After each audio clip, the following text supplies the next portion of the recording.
La haute mer est-elle protégée? Pas vraiment.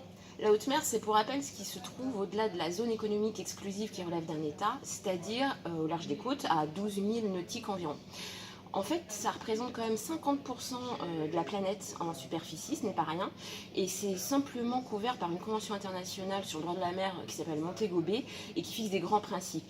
Mais la biodiversité marine, elle, n'est pas vraiment protégée, en tout cas il n'y a pas d'outils de protection précis, c'est pourquoi des États, en fait, et la société civile aussi, ont lancé des négociations, en fait, pour s'entendre autour d'un nouvel accord international depuis à peu près 2011.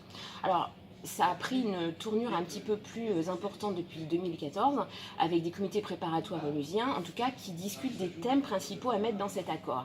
Et le dernier comité va se tenir du 10 au 21 juillet à New York. À partir de là, on saura si les négociations diplomatiques vont démarrer en 2018 ou en 2019, avec l'accord ou pas de l'Assemblée générale de l'ONU. C'est donc une étape très importante, en fait, qui doit se jouer cette année, et qui nous dira si oui ou non on a un nouvel accord international pour protéger la biodiversité marine en haute mer.